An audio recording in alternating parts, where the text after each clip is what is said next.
I bought this gift for you? To you? Wait, which one is correct? Both sound right to me. See, this is the problem. Okay. Hey everyone, I'm Kamal. And I'm Nora. Welcome to TalkFluent, where we help you speak English naturally and confidently. And today we're solving one of the biggest mysteries in English. For and to. These two tiny words confuse everyone. Students always ask us, Nora, Kamal, when do I use for? When do I use to? They seem so similar. And honestly, we totally get it because even native speakers sometimes pause and think. Right, they're both super common, but they work in completely different ways. Exactly. And today we're going to show you how we actually use for and to in real conversations. No confusing textbook rules, just real talk, real situations, real English. And here's the thing. Once you understand this, your English will sound so much more natural. So, if you want to speak English like a native speaker, this episode is for you. Before we start, do us a quick favor. Subscribe to Talk Fluent. We post new English lessons every week Trust me, you don't want to miss what's coming next. because we're about to share a story that will change the way you think about for and to forever. All right, let's dive in. Okay, imagine this. You're at a coffee shop. You order a coffee. The barista looks at you and says, Is this for here or to go? and you freeze. Your mind goes blank. You think, wait, what's the difference? For here, to go? This happened to my student last week. She panicked. She said, yes? Yes.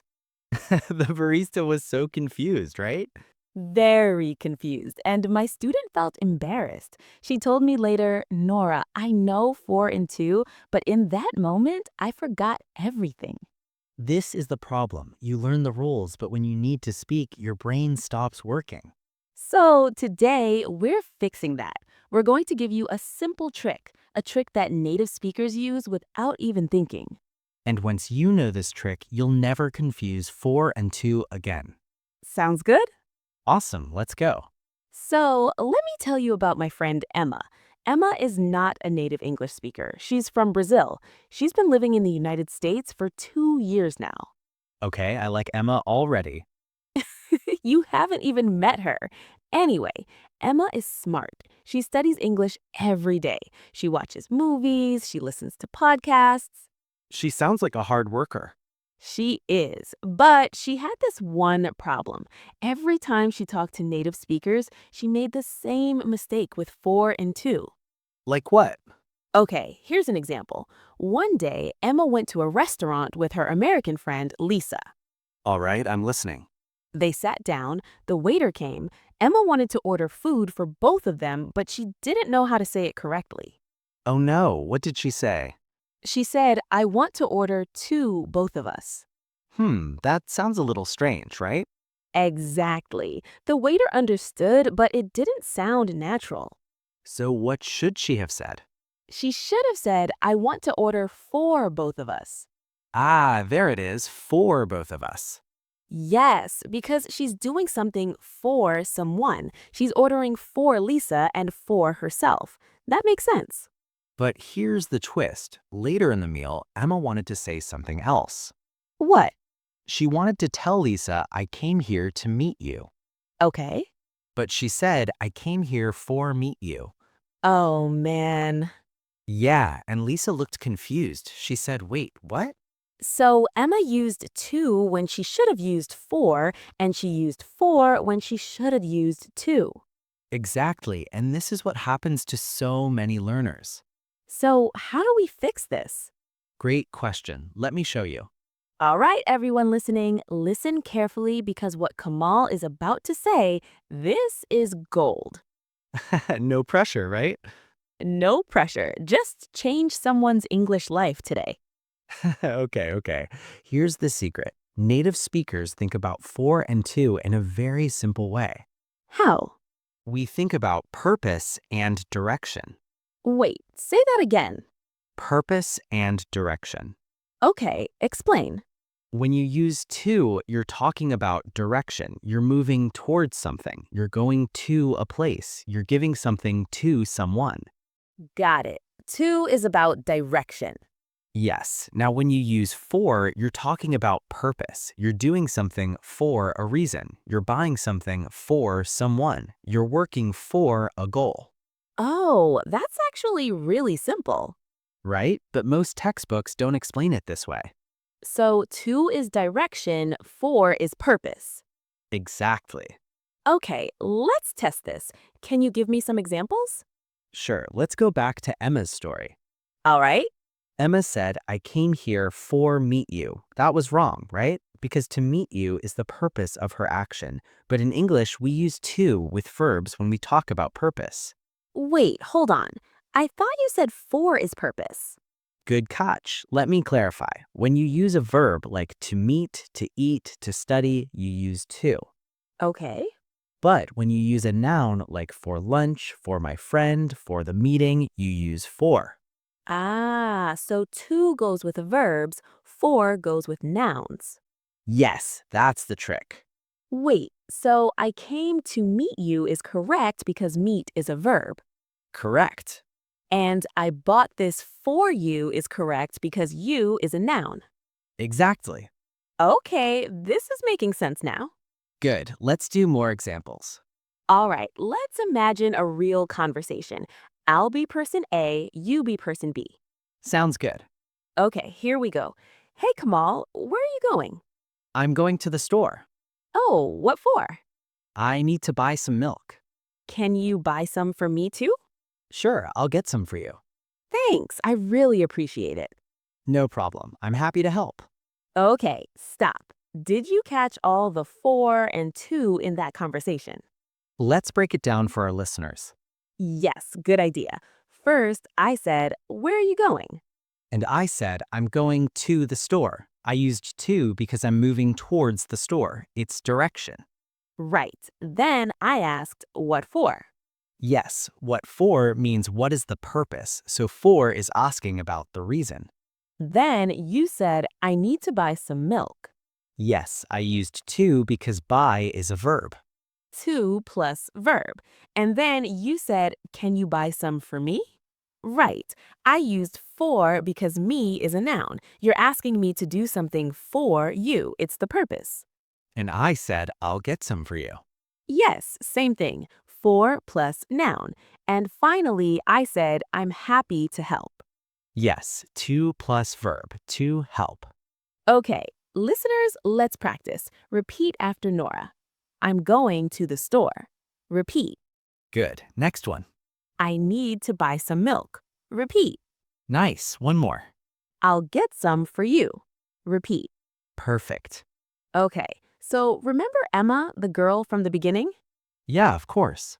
Well, after that restaurant experience, Emma felt embarrassed. She decided, I need to fix this. I need to understand for and to once and for all. Good for her. I see what you did there. Sorry, I couldn't resist. Anyway, Emma came to me. She said, Nora, please help me. I keep making mistakes. And you taught her this trick. I did. I explained the whole to plus verb, for plus noun thing. And did it work? Oh, it worked. But here's where it gets interesting. Uh-oh, what happened? A few weeks later, Emma went to a job interview.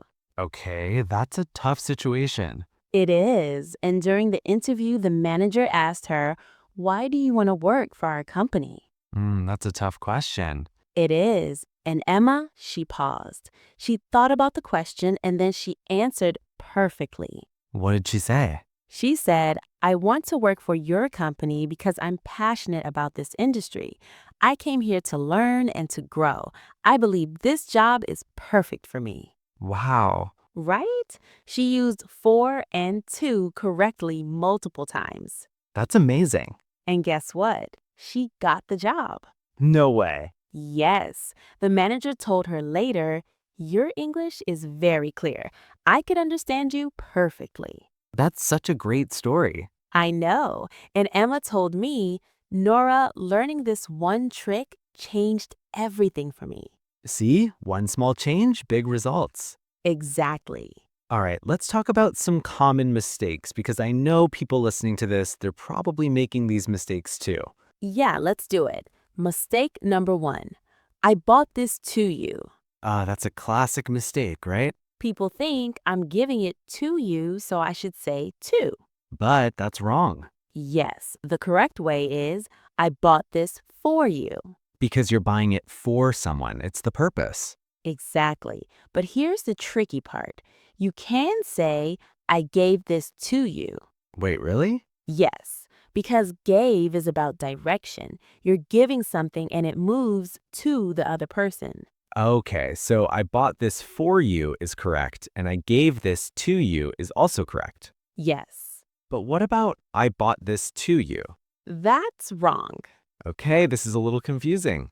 I know. Let me explain. When you buy something, you're doing it for a person. It's the purpose. But when you give something, it moves to a person. It's direction. So it depends on the verb. Exactly. Okay, what's mistake number two? Mistake number two is I'm going for the gym. I hear this all the time. Right. People say I'm going for the gym, but that's wrong.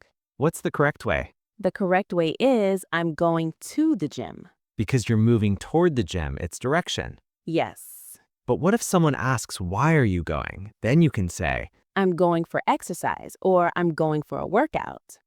so to the gym, but for exercise. Exactly. Okay, one more mistake. What's number three? Mistake number three is this is for go home. Oh man, that sounds really wrong. It is. The correct way is this is to go home. Because to go is to plus verb. Yes. So this is for home is also wrong? Well, it depends. If you say this food is for home, that can be correct because you're taking the food home. It's for your home. But this is to go home means you're leaving to go home. Exactly, different meanings. Okay, this is really helpful. Let's do some more examples. I'll give you a situation. You tell me for or to. All right, I'm ready. Situation one. You want to say, I'm studying blank my exam. For or to? I'm studying for my exam Correct. Why? because my exam is a noun and the exam is the purpose of studying. Perfect. Next one. I'm studying blank pass my exam. For or to? I'm studying to pass my exam Yes. Why? because pass is a verb, to plus verb. You're getting good at this. Thanks. Give me another one. Okay. I made this cake blank you. For or to? I made this cake for you. Correct, because you is a noun and a cake is for you. Yes. Now, I made this cake blank celebrate your birthday. For or to? I made this cake to celebrate your birthday Perfect. Why? because celebrate is a verb, to plus verb. Exactly. Okay, I think I'm getting it now. Good. Let's do a few more. I'm saving money blank my trip. For or to? For my trip. Correct. I'm saving money blank travel. For or to? To travel. Yes. This is actually pretty easy once you understand the rule. I know, right? All right, listeners, it's your turn. We're going to give you some sentences. You fill in the blank. Use for or to. Ready? Here we go. Sentence one. I'm going blank the park. Think about it. What's the answer? Okay, the answer is to. I'm going to the park. Good. Next one. I'm going blank play with my friends. What do you think? The answer is to.